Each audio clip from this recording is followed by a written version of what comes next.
É possível se aposentar sem completar uma idade mínima? Sim, pessoal. Isso porque, para aqueles segurados que já estavam fazendo o recolhimento de contribuições ao INSS antes de 3 de novembro de 2019, que foi a reforma da Previdência, é permitido se aposentar por tempo de contribuição sem idade mínima, a depender da regra de transição que essa pessoa se encaixe. Então, se você quer saber qual o seu tempo de contribuição, qual regra pode ser aplicada no seu caso e se você ainda consegue aposentar sem completar a idade mínima, assiste o vídeo até o final que eu posso tirar todas as suas dúvidas. Meu nome é Mariane Serrano e eu sou advogada especialista em Direito Previdenciário. Então vamos lá, galera, mas antes de começar esse vídeo, se você é novo por aqui, já se inscreve no canal, ativa o sininho de notificação. Nós temos vídeos toda segunda-feira, sempre às 11h30, trazendo para você tudo que há de mais recente no direito previdenciário, então não percam. E se você já gostou do tema de hoje, já deixa aqui no início desse vídeo o seu joinha, para eu saber que foi um conteúdo importante para você e para que também outras pessoas tenham acesso a esse conteúdo. Bom, pessoal, como eu falei no começo do vídeo, é possível sim se aposentar agora em 2023 sem completar a idade mínima, para aquelas pessoas então que já vinham contribuindo para o INSS e que podem então solicitar a apostoria por tempo de contribuição. Só para vocês entenderem, eu vou explicar como que era a apostoria por tempo de contribuição antes da reforma da Previdência. Então, o homem tinha que completar no mínimo 35 anos de tempo de contribuição e a mulher 30 anos de tempo de contribuição e não tinha nenhuma idade mínima. É isso mesmo, bastava atingir esse tempo que a pessoa já poderia solicitar a sua apostoria. Depois da reforma da Previdência, foram criadas então 4 regras de transição para aquelas pessoas, homem ou mulher, que não tinham completado o tempo de contribuição mínima, para não saírem então prejudicados, não terem que esperar completar uma idade que na realidade não existia. Então, hoje em dia, nós temos 4 regras de transição, que é a regra do pedágio de 50%, a regra do pedágio de 100%, a regra dos pontos e a regra da idade mínima. Então já pega um papel e uma caneta e anota aí que eu vou explicar quais são essas regras, quais são os requisitos de cada regra para vocês. Bom, pessoal, na regra do pedágio de 50%, como o próprio nome diz, é necessário que o segurado complete um tempo adicional além daquele tempo que era necessário. Então, no caso da mulher, ela vai ter que completar um pedágio de 50% sobre o período que faltava para completar os 30 anos de tempo de contribuição, lá em 3 de novembro de 2019, e o homem vai ter que completar um pedágio também de 50% sobre o tempo que faltava para completar os 35 anos de tempo de contribuição.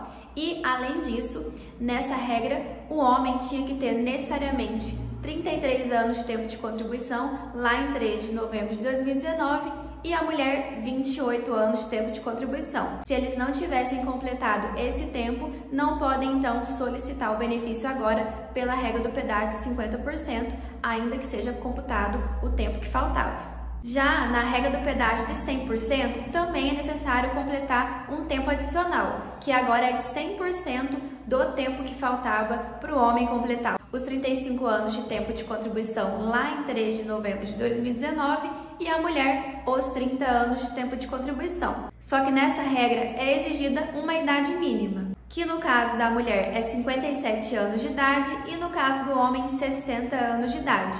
Então, além de completar o tempo de contribuição que faltava para se aposentar por essa regra, também é exigido completar uma idade mínima. Na regra de transição dos pontos, não é exigido que o segurado complete uma idade mínima. O que ele precisa ter é, no mínimo, o tempo de contribuição que já era exigido antes da reforma, lembrando, no caso da mulher, 30 anos de tempo de contribuição e, no caso do homem, 35 anos de tempo de contribuição, e completar uma pontuação mínima. Então, somando o tempo de contribuição com a sua idade, é necessário atingir uma pontuação. Mas, se você tivesse mais tempo de contribuição, menos idade era exigido. Agora, em 2023, essa pontuação é de 90 pontos para as mulheres e de 100 pontos para os homens. Então, por essa regra, quanto mais tempo de contribuição ela tiver, menos ela vai ter que esperar para conseguir se aposentar. E, por fim, A regra que exige de fato uma idade mínima como único requisito é a regra de transição da idade mínima. Nesse caso, no ano de 2023, além de completar o tempo de contribuição mínimo que já era exigido, e isso é um requisito em quase todas as regras, que da mulher é 30 anos e do homem 35 anos de tempo de contribuição, é necessário atingir uma idade mínima, que para a mulher é de 58 anos e para o homem 63 anos de idade, isso agora em 2023. Mas aí você me fala, doutora, qual que é a vantagem então de aposentar por tempo de contribuição se eu vou ter que completar uma idade mínima? Bom, pessoal, a grande diferença é essa idade mínima. Porque se o segurado for se aposentar por idade hoje, a mulher tem que ter 62 anos de idade e o homem tem que ter 65 anos de idade. E nessa regra de transição da idade mínima, a idade é reduzida, então a pessoa consegue se aposentar antes. E mesmo na regra do pedágio 100%, que não exige como requisito principal completar uma idade mínima, essa idade que é exigida é menos do que se a pessoa fosse se aposentar por idade em 2023. E essa é uma ótima dica, não é, pessoal? Como eu expliquei no começo do vídeo, antes da reforma da Previdência, para a pessoa se aposentar por tempo de contribuição, ela não precisaria completar uma idade mínima, era só completar o tempo de contribuição necessário. E aí você me fala, doutor, eu fiz as contas aqui, eu fiz a análise e eu já tinha o tempo de contribuição e eu não solicitei meu benefício. Agora eu vou ter que completar a idade mínima? Não, pessoal. Se você fizer o cálculo, verificar então que na época da reforma da Previdência, em 3 de novembro de 2019, já tinha completado o tempo de contribuição necessário, você pode solicitar o benefício agora, mas se utilizar das regras anteriores da reforma, sem precisar completar a idade mínima.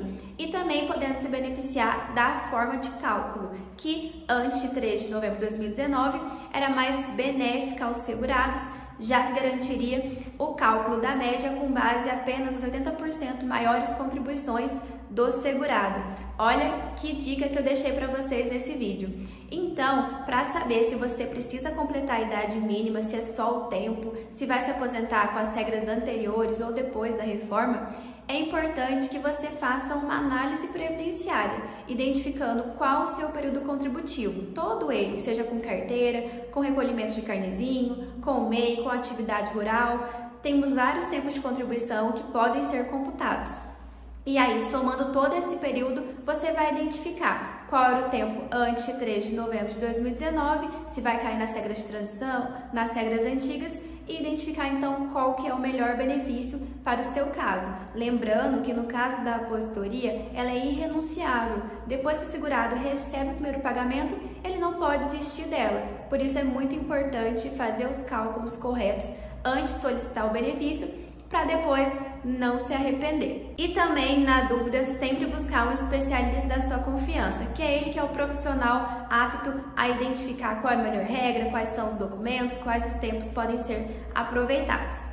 Bom, pessoal, era isso que eu queria falar com vocês hoje. Eu espero que vocês tenham entendido tudo sobre como aposentar sem completar a idade mínima, que é possível ainda em 2023. Mas se ficou alguma dúvida, já deixa aqui no comentário que eu posso fazer um próximo vídeo tirando a sua dúvida. Eu te vejo na próxima segunda com muito mais dicas sobre seus direitos no INSS. Até mais!